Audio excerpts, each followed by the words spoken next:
ચલો, એક સ્પ્રિંગની લંબાઈમાં 2 સેન્ટીમીટર જેટલો વધારો કરતા સંગ્રહ પામતી સ્થિતિ ઉર્જા U મળે છે. સંગ્રહ પામતી સ્થિતિ ઉર્જા U મળે છે. તો તેની લંબાઈમાં 8 સેન્ટીમીટરનો વધારો કરવામાં આવે તો સ્થિતિ ઉર્જામાં કેટલો વધારો થાય? કેટલું સહેલું? કેમ? કારણ કે આ ફિઝિક્સ છે. ફિઝિક્સ તો સહેલું જ હોય ને.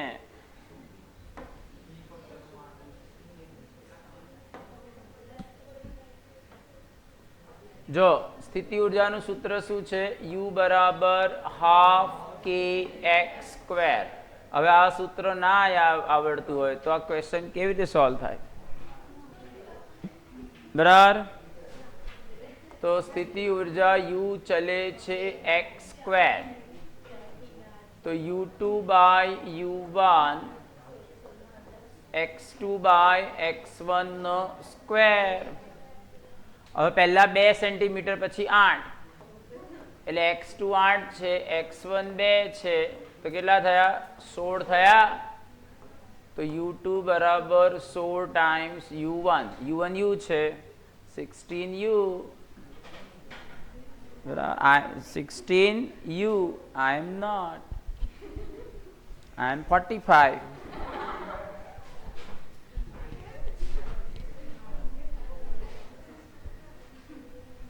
Chalo.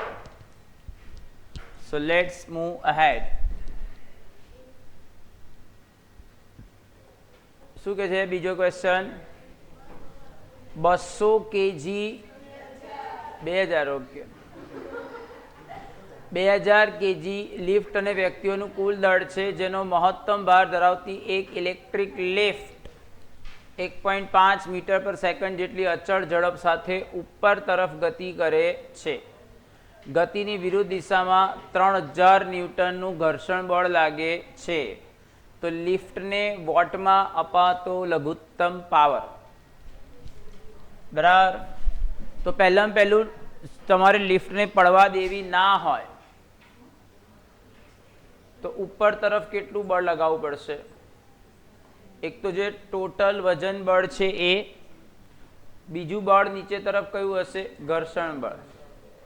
કારણ કે ઘર્ષણ બળની દિશા કઈ હોય? ગતિની વિરુદ્ધ દિશા. લિફ્ટ ઉપર જાય છે. હવે તમે જો વેગ અચળ છે, અચળ વેગથી લિફ્ટ ગતિ કરે છે. વેગ અચળ હોય તો પરિણામી બળ શૂન્ય હોવું જોઈએ. એનો મતલબ શું થયો? F is equal to mg plus F. m કેટલા છે? 2000 અને g 10 તો બરાબર 20000 થઈ ગયા. અને ઘર્ષણ બળ 3000 એટલે જે બળ લાગે છે એ 23000 ન્યૂટનનું બળ છે. તો આ 23000 ન્યૂટન બળ ખબર છે ને વેગ ખબર છે, તો પાવર કેટલો જોઈશે? તો 23000 ગુણ્યા 1.5 કેટલા થાય? 23 ને બીજા 11.5. આમાં 11.5 ઉમેરીએ બરાબર 34500 થઈ ગયું ને વોટ. આવડે? ફિઝિક્સમાં હું ના આવડે સર? બરાબર. પછી 100 કિલોવોટ ટ્રાન્સમીટર દ્વારા 1 કલાકમાં આદર્શ સ્થિતિમાં વિખેરાતી ઉર્જા. બોલો શું આવશે?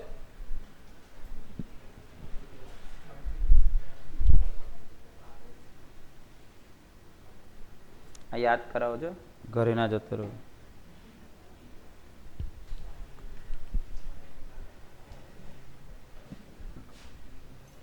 પેલા બોલો ને.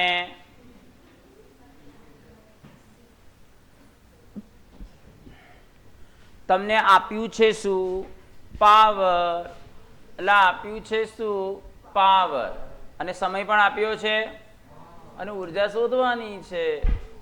તો પાવર બરાબર ઉર્જાના છેદમાં સમય. તો ઉર્જા બરાબર પાવર ગુણ્યા સમય. જોયું કેટલું સહેલું છે ફિઝિક્સ, બધાને આવડ્યું. પાવર ગુણ્યા સમય જૂલમાં છે ભાઈ. હવે 100 અને પાછા કિલો એટલે 10⁵ થઈ અને 1 કલાક એટલે 3600 તો 3.6 ગુણ્યા 10⁸ જૂલ એટલે આ થઈ ગયું ને 36 ગુણ્યા 10⁷ 3.6 ની જગ્યાએ. બોલો કોઈ ડાઉટ?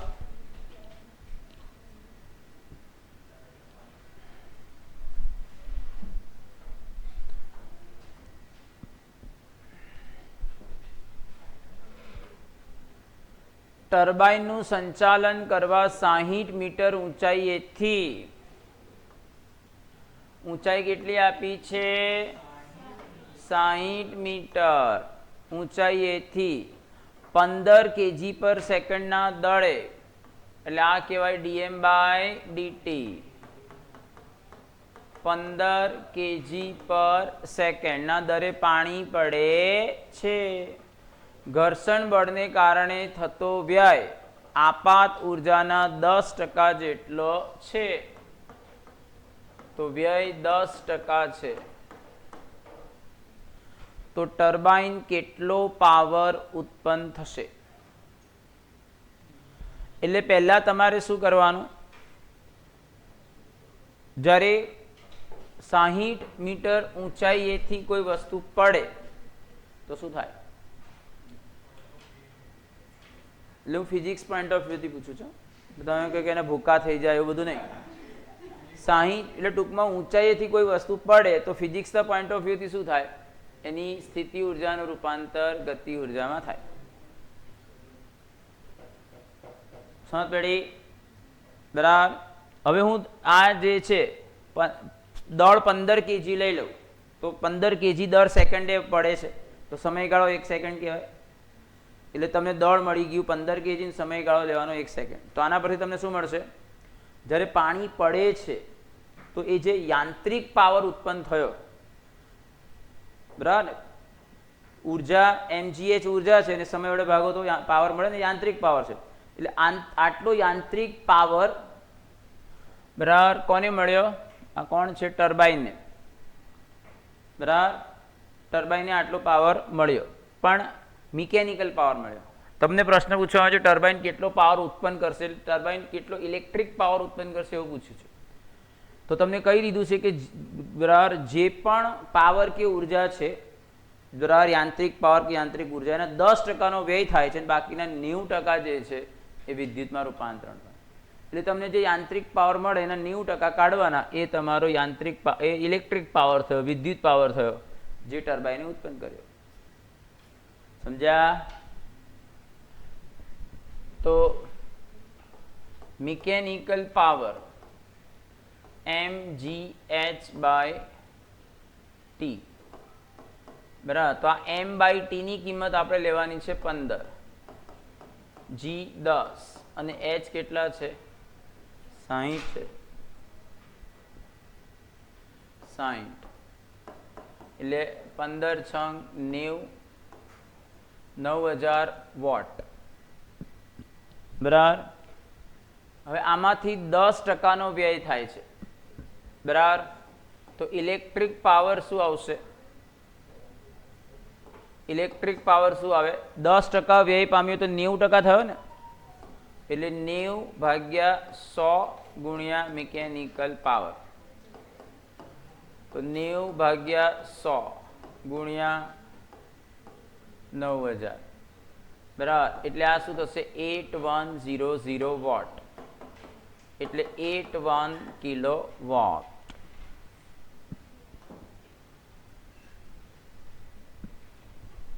આ બધા મેં પેલા શું કહેવાય નીટમાં પૂછાયેલા ક્વેશ્ચનનું જે લીધું છે લિસ્ટ.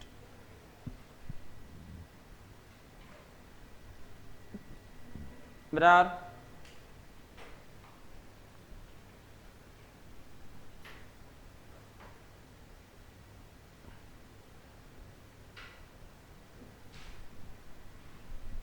ચાલો 0.15 kg દળના એક બોલને 10 મીટર ઊંચાઈએથી છોડવામાં આવે છે. તે ભોંય તળિયાને અથડાઈને સમાન ઊંચાઈ સુધી રિબાઉન્ડ થાય છે. બોલને અપાતા આઘાતનું મૂલ્ય. બોલો આ કેવી રીતે સોલ્વ કરીશું?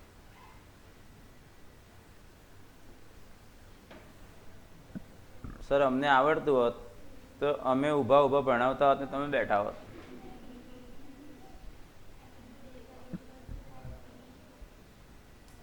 શું શોધવાનું છે? બળનો આઘાત. બળનો આઘાત કેટલો હોય? વેગમાનના ફેરફાર જેટલો. બરાબર. દળ તો આપેલું છે તો વેગમાનના ફેરફાર માટે શું જોઈશે? વેગ જોઈશે. વેગ ક્યાંથી લાવશું? ઊંચાઈ પરથી. મેં તમને પેલું સૂત્ર લખાવડાવ્યું હતું કે h ઊંચાઈથી કોઈ પદાર્થ પડે તો જ્યારે જમીનને અથડાય ત્યારે એનો વેગ કેટલો હોય? √2gh. બરાબર. એટલે અથડાશે ત્યારનો વેગ √2gh. 2 × 10. h કેટલા આપ્યા છે? 10. એટલે 10√2 થઈ ગયા મીટર પર સેકન્ડ. હવે આમાં આ જે શબ્દ વાપર્યો છે ભોંય તળિયાને અથડાઈને સમાન ઊંચાઈ સુધી રિબાઉન્ડ થાય છે. આનો શું મતલબ? આનો મતલબ એ થયો કે જ્યારે ભોંય તળિયાને અથડાય છે ત્યારે એની ઉર્જા વ્યય નથી પામતી. જો વ્યય પામતી હોત તો એ મૂળ ઊંચાઈ સુધી જઈ શકત નહીં. સમજ પડી? તો આનો અર્થ એ થયો આ ભોંય તળિયું છે તો આ અથડાતી વખતેનો જે વેગ છે એ v1 અને આ અથડાઈને ઉપર જાય છે એ વેગ v2. તો v1 અને v2 ના મૂલ્ય સરખા જ છે તો જ એ જો વેગ અથડામણ દરમિયાન અમુક વેગ નાશ પામત તો ફરી એ મૂળ ઊંચાઈ સુધી જઈ શકત નહીં. એટલે v1 અને v2 ના મૂલ્ય સરખા છે પણ દિશા પરસ્પર વિરુદ્ધ છે. એટલે એકને ધન ગણો તો બીજાને ઋણ ગણવાનું. ધારો કે હું v2 ને 10√2 મીટર પર સેકન્ડ લઉં તો v1 શું થાય? -10 મીટર પર સેકન્ડ. તમારે શોધવાનું છે બળનો આઘાત F ડેલ્ટા ટી એટલે વેગમાનનો ફેરફાર ડેલ્ટા પી એટલે P2 - P1. બરાબર. P2 - P1 એટલે આ થઈ જશે m v2 - v1. m કેટલા છે? 0.15. બરાબર. v2 - v1 કઈ ગયું લા? 10√2 માઇનસ પ્લસ થઈ જશે ને 10√2. બરાબર. એટલે 0.15 × 2 × 10√2. આ 10 આને આપી દઉં તો 1.5 થઈ જાય. આને આપી દઉં એટલે 1.5 એટલે 3/2 × 2√2. બરાબર. આ √2 ની કિંમત 1.4 જેવી થાય ને તો 14 × 42. બરાબર.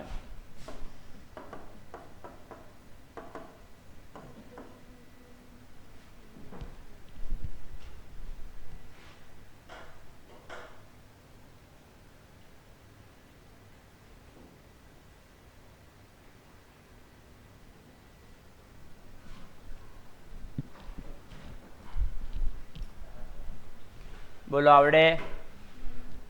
કોઈ ડાઉટ?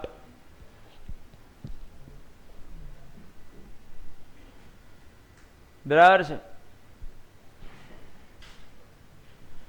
તમે એવું કહેતા હોય કે સર અમે બધી થિયરી જોતા આવીશું તો હું તો બધા પ્રેક્ટિસ ક્વેશ્ચન જ કરાવું. મને તો આમાં બહુ જ મજા આવે.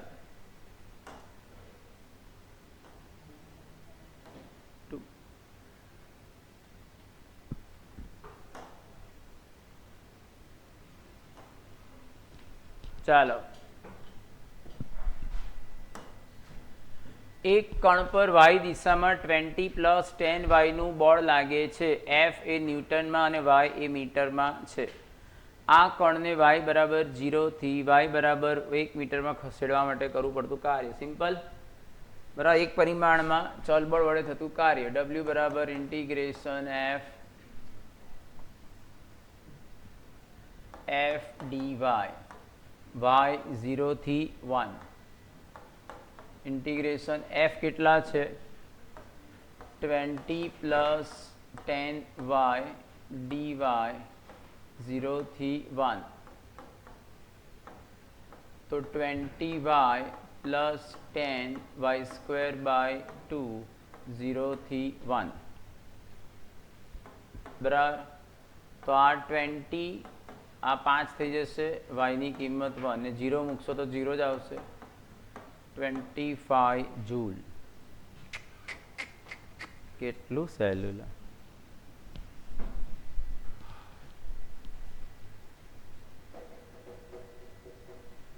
ખાલી વાંચીને એ રિયલાઇઝ થવું જોઈએ કે કયો કન્સેપ્ટ છે. બરાબર છે. ચાલો 4 મીટર દ્રવ્યમાનનો અને યુ ઝડપથી ગતિ કરતો એક પદાર્થ એ 2 મીટર દ્રવ્યમાન અને સ્થિર એવા પદાર્થ બી સાથે અથડાય છે. આ હેડન અને સ્થિતિસ્થાપક પ્રકૃતિ છે.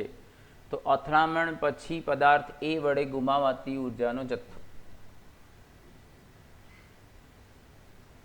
તો જો તમને V1 ડેશ સ્થિતિસ્થાપક અથડામણ છે તો V1 ડેશ નું સૂત્ર યાદ છે m1 minus m2 અપન m1 plus m2. મેં કીધું હતું કે આ તૈયાર કરવાનું,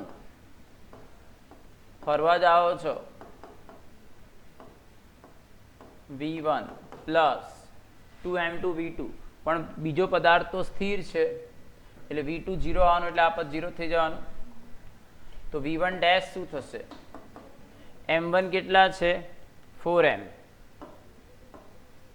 m2 કેટલા છે 2m, નીચે સરવાળો થશે 6m અને આ શું છે u એટલે આ 2m એટલે u બાય 3 થશે 2m બાય 6m બરાબર. 2 બાય 6 એટલે 1 બાય 3 થયું. તો તમારે શોધવાનું શું છે અથડામણ પછી ગુમાવાતી ગતિ ઉર્જાનો જથ્થો. એટલે પહેલાં તો કેટલી ગતિ ઉર્જા ગુમાવી ડેલ્ટા કે એટલે હાફ એમ પહેલા પદાર્થ માટે જ છે બરાબર V1 સ્ક્વેર માઇનસ હાફ એમ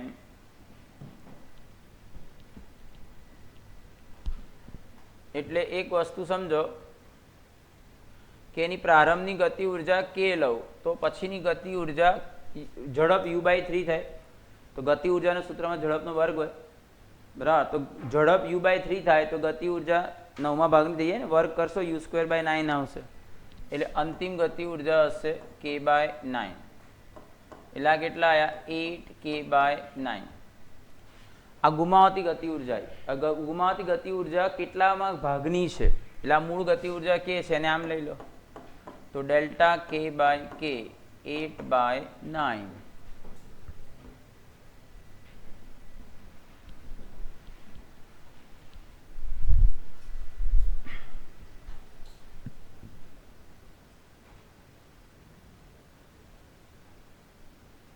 બરાબર છે.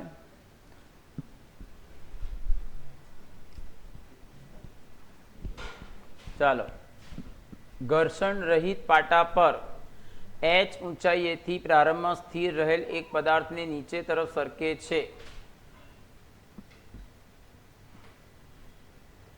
અને વ્યાસ AB બરાબર d ધરાવતું એક ઉર્ધ્વ વર્તુળ પૂરું કરે છે તો h શું હશે? હવે આવો પ્રશ્ન મેં તમને કરાયો હતો if you remember. No sir we don't. કરાયો તો મેં. આપણે એવી વાત થઈ હતી કે આવો કોઈ પણ પ્રશ્ન હોય તો એ સ્થાને એની ઝડપ શું હોવી જોઈએ √5gr બરાબર. જ્યાં r શું થશે આ વર્તુળાકાર માર્ગની ત્રિજ્યા એટલે એની ઝડપ એ સ્થાને 5gr હોય બરાબર તો જ એ એક વર્તુળ પૂરું કરી શકે બરાબર. તો આને અનુરૂપ ગતિ ઉર્જા શું થાય હાફ mv સ્ક્વેર. તો હાફ m 5gr બરાબર. એટલે હાફ નહીં 5/2 mgr આટલી એની ગતિ ઉર્જા હોવી જોઈએ. હવે આ સ્થાને ગતિ ઉર્જા આવે ક્યાંથી? આ સ્થાનની સ્થિતિ ઉર્જાથી. એટલે આના બરાબર સ્થિતિ ઉર્જા લઈ લેવાના mgh is equal to 5/2 mgr. mg ગયા તો h બરાબર શું મળ્યું? 5r/2. પણ તમારે ડી ના સ્વરૂપમાં જોઈએ છે બરાબર. તો આને શું કરો? 2 વડે ગુણો અને 2 વડે ભાગો એટલે 5d/4.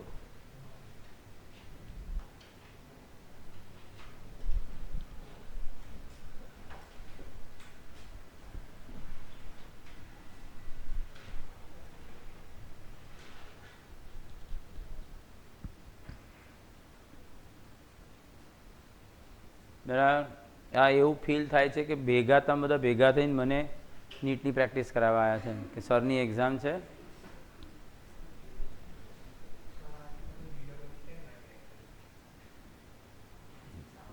મારા નસીબમાં તમને ભણાવવાનું હતું એટલે તો એમને મેં એન્જિનિયર થયા છે. પણ એ વખતે નથી ભાઈ. હા તો હોય જ ને, જોઈ લેજે. તો જોઈ લેજે, દરેકમાં ઉંમર તો હોય ને, ક્વોલિફિકેશન. અત્યારે મને કોઈ ગવર્મેન્ટ જોબે ના મળે. હું નીટમાં નહીં હોય તું યાર. અત્યારે હું નીટ યુજી, હું નીટ પીજી ને આપી શકું. પણ તું આમ કાયમ શોખ કેમ કરે છે? તું સતત એવું સાબિત કરવા માંગે કે સર તમે ડોબા છો, નહીં તો તમે આગળ ના હોત આનાથી. તો હું સ્વીકારું જ છું ને કે હું ડોબો છું. ચાલો, એમ દ્રવ્યમાનનો એક ગતિમાન બ્લોક બીજા 4m દ્રવ્યમાનના સ્થિર બ્લોક સાથે અથડાય છે. અથડામણ બાદ હલકો બ્લોક સ્થિર અવસ્થામાં આવે છે. જો હલકા બ્લોકનો પ્રારંભિક વેગ v હોય તો પુનઃસ્થાપક ગુણાંક, રેસ્ટિટ્યુશન ગુણાંક. ઓકે, જો m1 is equal to m અને m2 is equal to 4m. v2 આપી દીધા છે 0. હલકો બ્લોક સ્થિર અવસ્થામાં આવે છે એટલે v1 ડેશ આપી દીધા છે 0. જો હલકા બ્લોકનો પ્રારંભિક વેગ v હોય, ઓકે. હવે તમે રેસ્ટિટ્યુશન ગુણાંક એટલે શું? v2 dash minus v1 dash upon v1 minus v2. હવે આમાં આપણી પાસે v2 છે અને v1 ડેશ છે, પણ v2 ડેશ અને v1 નથી. તો એ ક્યાંથી લાવશો? રેખીય વેગમાનના સંરક્ષણ પરથી. તો બરાબર, એમ વી પહેલા તો અસ્થિર હતો ઇઝ ઇક્વલ ટુ એટલે 0.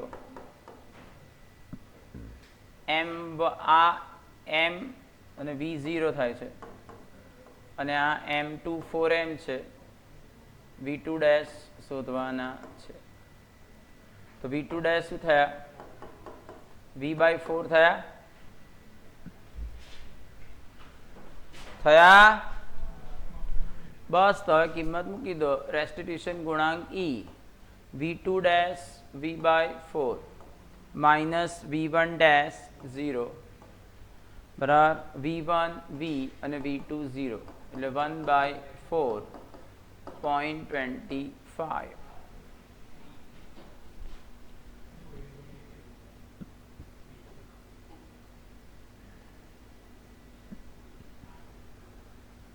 બરાબર, બોલો.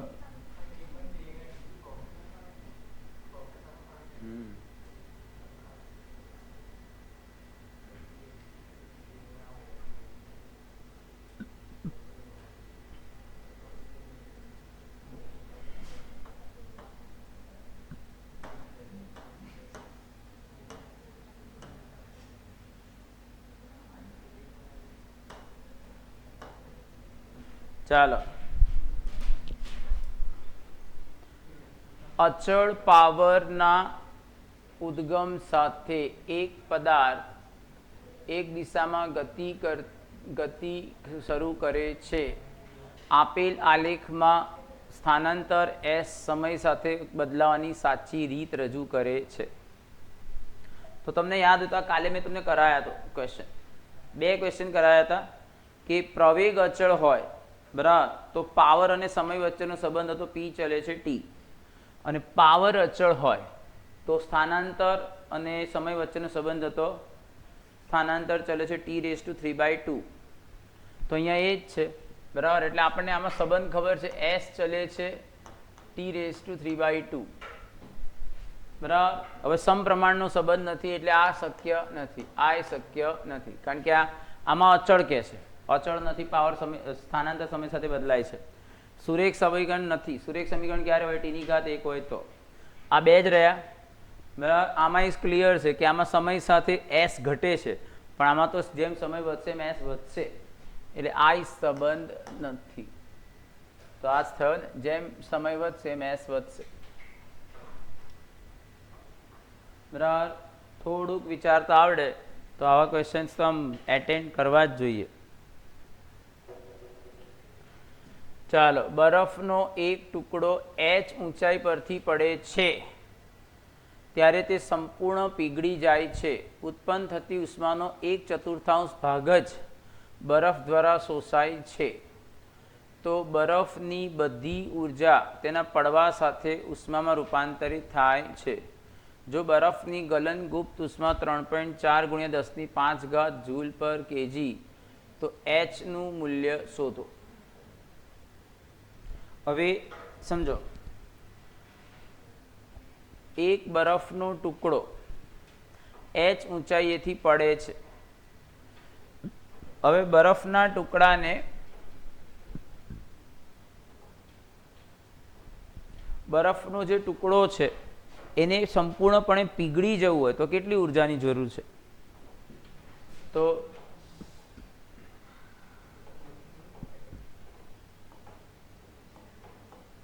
બરફ દ્વારા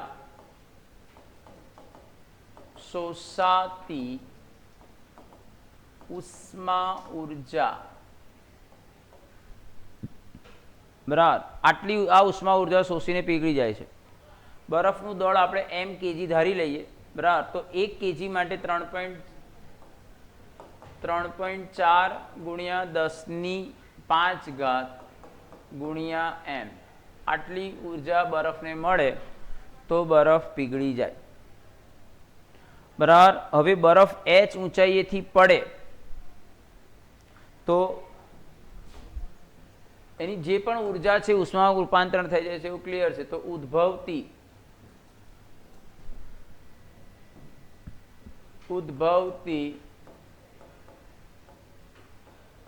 ઉષ્મા ઉર્જા mgh થઈ જાય. h ઊંચાઈએથી બરફ પડે બરાબર, તો એ પડશે, પહેલા સ્થિતિ ઉર્જાનું ગતિ ઉર્જામાં રૂપાંતર થઈ ગયું, પછી અથડાઈ પડી ગયું, તો એ ઉર્જા ક્યાં ગઈ? ઉષ્મા રૂપાંતર થઈ ગઈ. પણ આ જે ઉષ્મા ઉદ્ભવે છે એનો 1/4 ભાગ જ શોષાય છે બરાબર. તો તેથી બરફ દ્વારા શોષાતી ઉષ્મા ઉર્જા mgh/4. આ પરિણામ 2. આ પરિણામ 1 પણ શોષાતી ઉષ્મા ઉર્જા છે, પરિણામ 2 પણ શોષાતી ઉષ્મા ઉર્જા છે, એટલે બંનેને સરખાઈ દો તો mgh/4 3.4 × 10⁵ m બરાબર. તો mm ગયા, તમારે h જોઈએ છે તો 4 × 3.4 10⁵ g 10 બરાબર.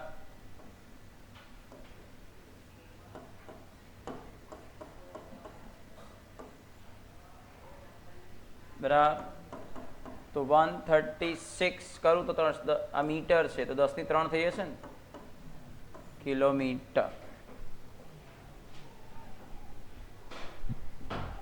અહીં નીટમાં પૂછાયેલો છે. બે ચેપ્ટરના કન્સેપ્ટ ભેગા થયા. બરાબર. ઉષ્મીય ગુણધર્મો વાળું ચેપ્ટર અને ઉર્જા આવડે.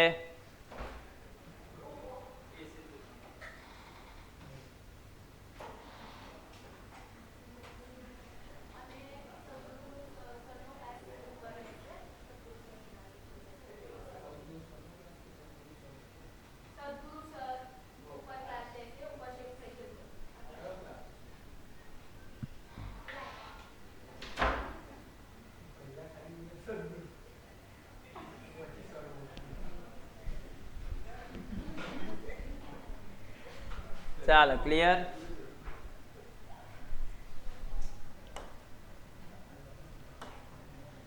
તે જુદાઈ મૂવી જોઈ? જુદાઈ મૂવી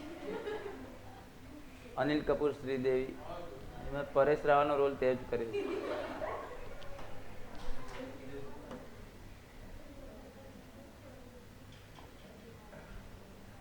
એ ફરી કરે એ પિક્ચરની રીમેક આવે ને તો તને ચાન્સ મળી જાય.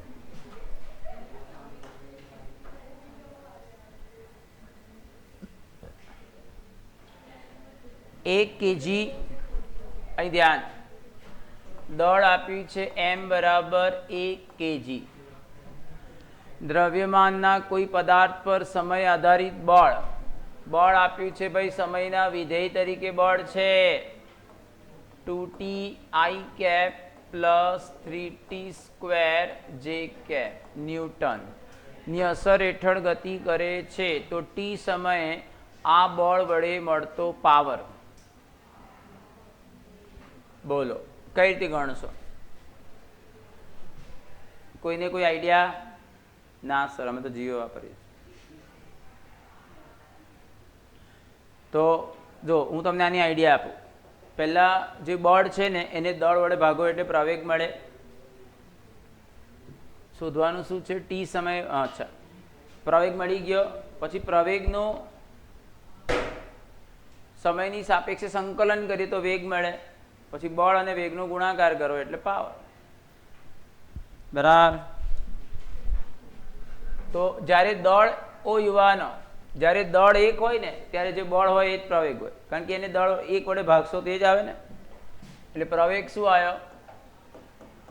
2t I cap plus 3t square j cap metre per second square.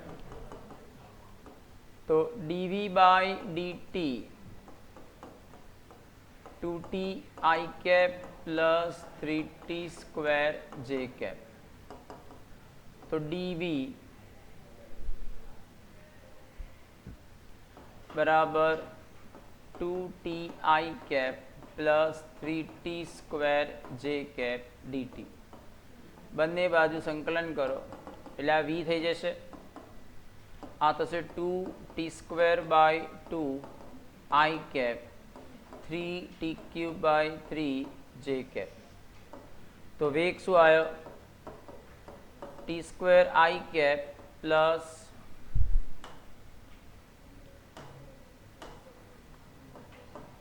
t cube j cap. આ તમને વેગ સમયના વિધેય તરીકે મળ્યો. હવે પાવર એટલે શું થાય? f dot v. તો f તમારા છે 2t I cap plus 3t square j cap dot t square I cap plus t cube j cap. બરાબર. તો આ અદિશ ગુણાકારમાં xx નો ગુણાકાર y નો ગુણાકાર એટલે 2t અને t સ્ક્વેર નો ગુણાકાર કરશો તો 2t cube plus 3t raise to 5 what. 2t cube 5t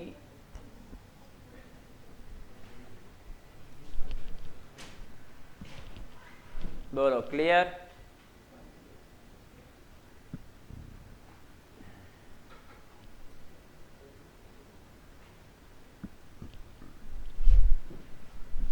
સમજાણું કે નો સમજાણું?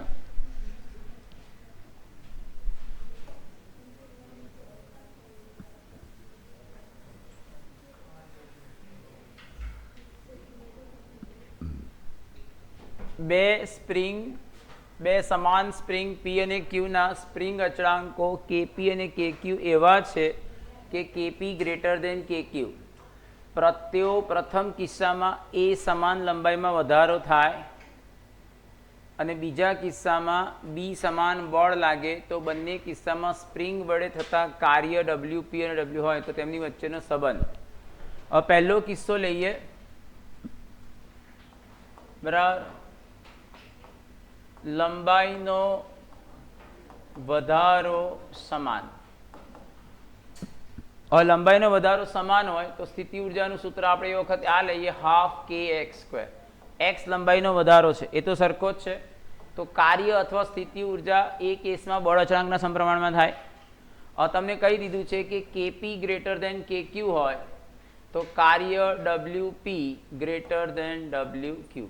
એટલે જ્યારે લંબાઈનો વધારો સમાન હશે ત્યારે પીના કિસ્સામાં કાર્ય ક્યુના કિસ્સાના કાર્ય કરતાં વધારે હશે.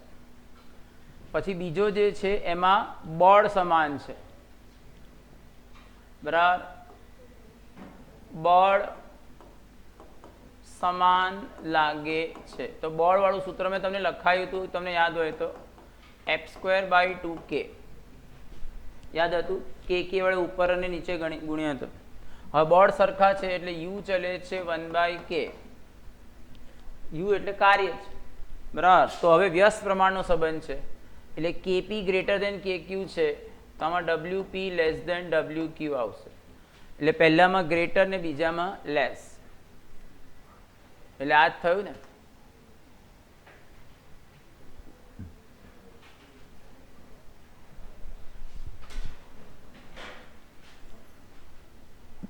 હવે આ બધા ક્વેશ્ચન્સ આમાં જો એકવાર આ દિમાગમાં આવે તો પછી સહેલું જ છે, પછી તો સામાન્ય મેથ્સ જ છે. પણ અહીંયા આ સૂત્ર લેવાનું ને અહીંયા આ સૂત્ર લેવાનું એ મગજમાં આવવું જોઈએ. એના માટે મારે થિયરી ભણાવવી પડે. બરાબર, આ સૂત્ર તો મેં આ પણ તારવ્યું હતું, 3 લખ્યા હતા.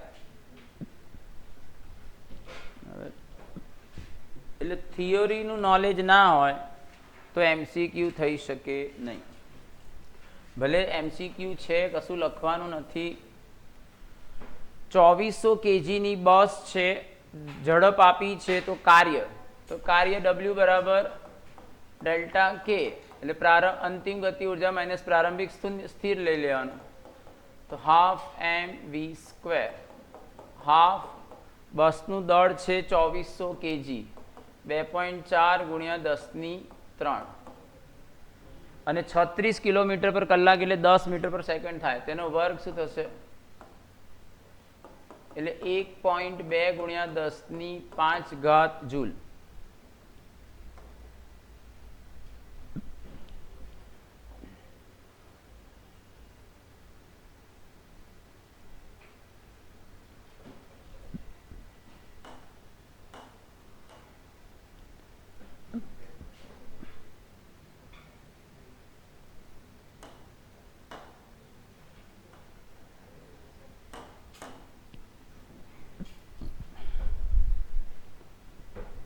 એક લોલકના ગોળાનું દળ 50 ગ્રામ છે તો દળ આપ્યું 50 ગ્રામ એટલે 50 ગુણ્યા 10⁻³ kg. આકૃતિમાં દર્શાવ્યા પ્રમાણે સમક્ષિતિજ સપાટી એ પરથી મુક્ત કરવામાં આવે છે. લોલકની લંબાઈ 1.5 મીટર છે તો જ્યારે તે ગતિપથના સૌથી નીચેના બિંદુએ પહોંચશે ત્યારે તેની ગતિ ઉર્જા ખાલી જગ્યા હશે. તો આ સ્થાનની એની જે સ્થિતિ ઉર્જા છે એનું ગતિ ઉર્જામાં રૂપાંતર થાય છે. બરાબર, તો સિમ્પલ જ છે. ગતિ ઉર્જા હાફ mv² બરાબર સ્થિતિ ઉર્જા mgh. બરાબર, તો m કેટલા છે? 50 ગુણ્યા 10⁻³ g 10 અને h કેટલા છે? આ ઊંચાઈ 1.5 થશે ને, 1.5.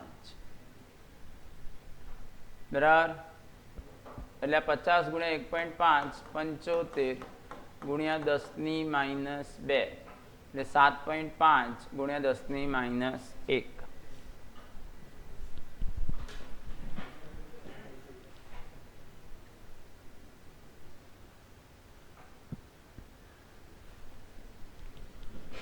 એક પદાર્થના વેગમાનમાં 100% વધારો કરવામાં આવે તો તેની ગતિ ઉર્જામાં થતો વધારો. આ મેં તમને ટકાવાળા શીખવાડ્યા હતા. વેગમાનમાં 100% વધારો કરો એટલે જે હતું એમાં પાછા 100% ઉમેરવાના, એટલે વેગમાન બમણું થઈ ગયું. ગતિ ઉર્જાનું સૂત્ર વેગમાન વાળું કયું હતું? p²/2m. તો વેગમાન બમણું થાય તો ગતિ ઉર્જા 4 ગણી થાય. તો ગતિ ઉર્જાનો ફેરફાર કેટલો થશે? k - k, 4k - k, 3k.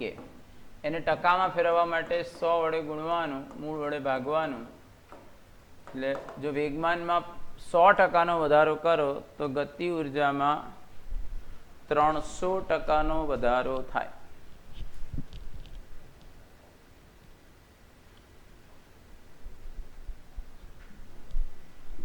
બરાબર.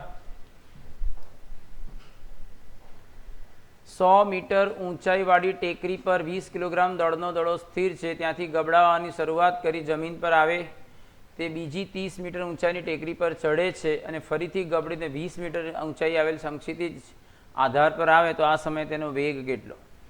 આવો પણ મેં તમને કરાયો છે પ્રશ્ન. જો આ 100 મીટર ત્યાંથી નીચે આવ્યો, પછી 30 મીટર ત્યાંથી નીચે આવ્યો, આવું. એટલે આ ઊંચાઈ આપી છે h1 100 મીટર. આ 30 છે પણ આપણને એની જરૂર જ નથી. આની ઊંચાઈ આપી છે h2 20 મીટર.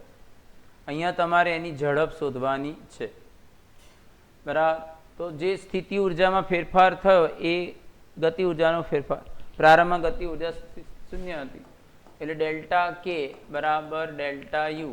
ડેલ્ટા યુ એટલે પહેલા સ્થિતિ ઉર્જા mgh1 હતી, પછી mg. બરાબર. ગતિ ઉર્જાનો ફેરફાર ½mv², mg h1 - h2. તો mm કટ, તો v બરાબર વર્ગમૂળમાં 2g h1 - h2. તો 2 ગુણ્યા 10 અને h1 - h2 100 માંથી 20 જાય તો 80, એટલે 40 જ આવશે. 40 metre per second.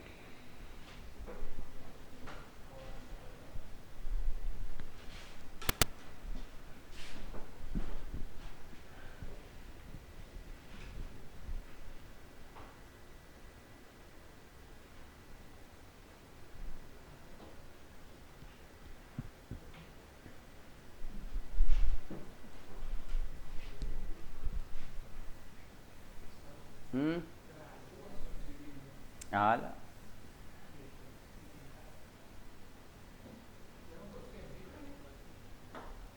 Select all જ કરવાનું.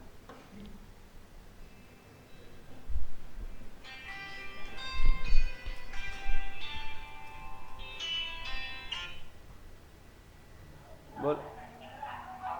હા બોલો.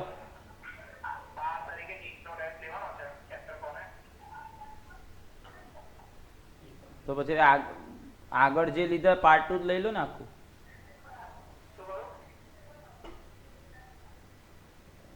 આગળ આપણે લીધો એ કયો ટેસ્ટ લીધો?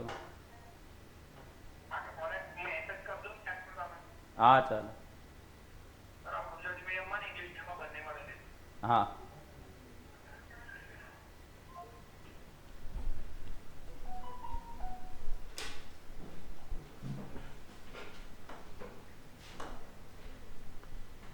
એક m દળ વાળા સ્થિર પદાર્થનો પ્રવેગ આપતા તે t સમયમાં v જેટલો વેગ પ્રાપ્ત કરે છે. સમયના પદમાં પદાર્થને મળતો તત્કાલીન પાવર.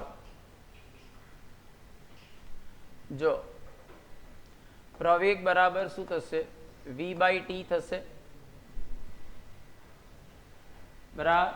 હવે તત્કાલીન પાવર f = m/a/v. અને મેં તમને શીખવાડ્યું હતું કે v બરાબર શું લઈ શકાય? એ ઇન્ટુ ટી, એટલે આ થશે એમ એ સ્ક્વેર ટી. તો એમ એની કિંમત મૂકો V square by T square into T. M V square small T by capital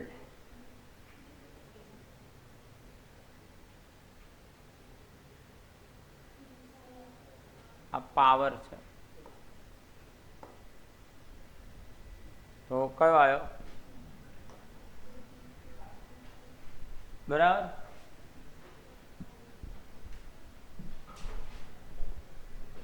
દસ મીટર ઊંડા કૂવામાંથી 10 સેકન્ડમાં, એટલે h છે 10 મીટર, બરાબર, સમય છે 10 સેકન્ડ. 10 લીટરનું દળ 10 કેજી થાય, તેને 10 મીટર પર સેકન્ડના વેગથી ફેંકવાનો છે. 10 મીટર પર સેકન્ડના વેગથી ફેંકવા માટે કેટલા એચપીનો પંપ મૂકવો પડે? બરાબર. તો કુલ ઉર્જા કેટલી જોઈશે? કુલ ઉર્જા, એક તો તમારે 10 મીટર ઊંચાઈએ લાવવાનું છે, એટલે mgh જેટલું કાર્ય કરવું પડશે, આટલી ઉર્જા જોઈશે. અને પછી એને v ઝડપથી ફેંકવાનો છે, તો એના માટે હાફ mv સ્ક્વેર, આટલી ઉર્જા જોઈશે. બરાબર. તો m કેટલા છે? 10, g 10, h 10, હાફ 10 અને v 10 નો વર્ગ 100, એટલે આ 1000 વત્તા 500 એટલે 1500 જૂલ. બરાબર. તો પાવર ઉર્જાના છેદમાં સમય, 1500 ભાગ્યા સમય 10, 150 વોટ.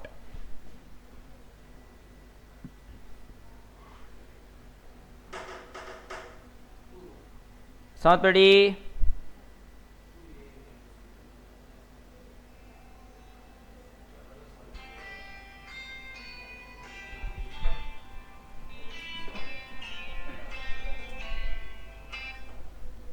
હા હા.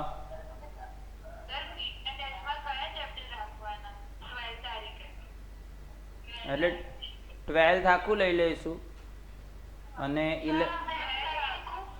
શું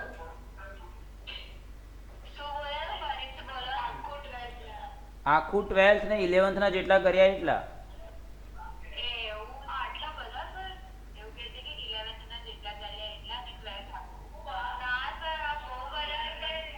તો નીટમાં શું કરશો? તો 12th નીટમાં શું કરશો?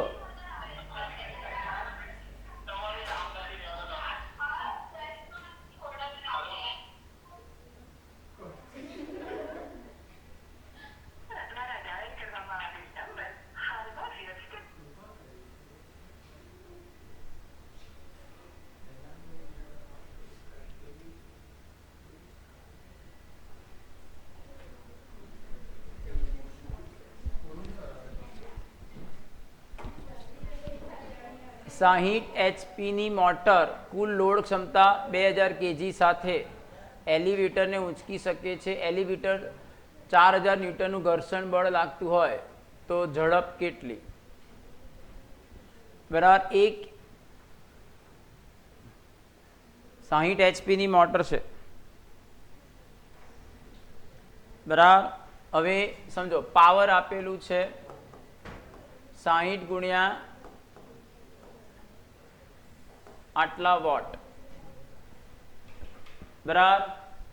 હવે સમજો બળ કેટલું લાગશે? તો 2000 કેજી. બરાબર. તો એનું વજન 2000 કેજી છે, તો વજન કેટલું થાય? 20000 ન્યૂટન થાય.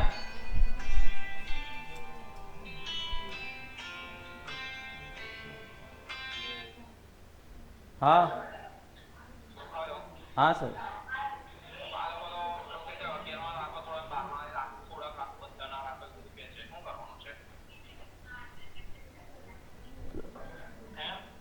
તો બંનેનું પાર્ટ 1 11 12 પાર્ટ 1 લઈ લઈએ. હા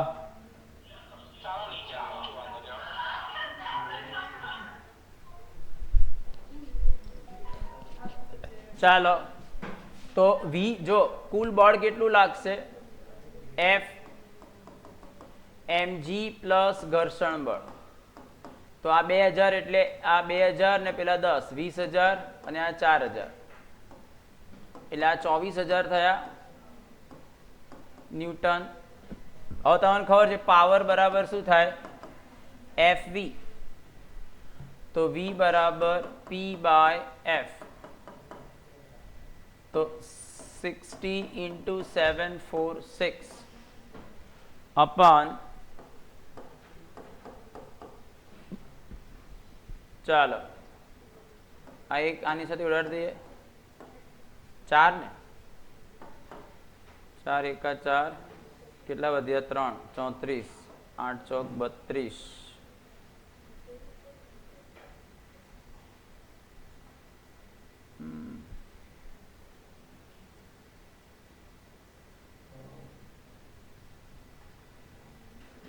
એટલે 1.9 જેવું થશે 8 સમથિંગ આવે છે એટલે બરાબર એની નજીક તો કોઈ છે નહીં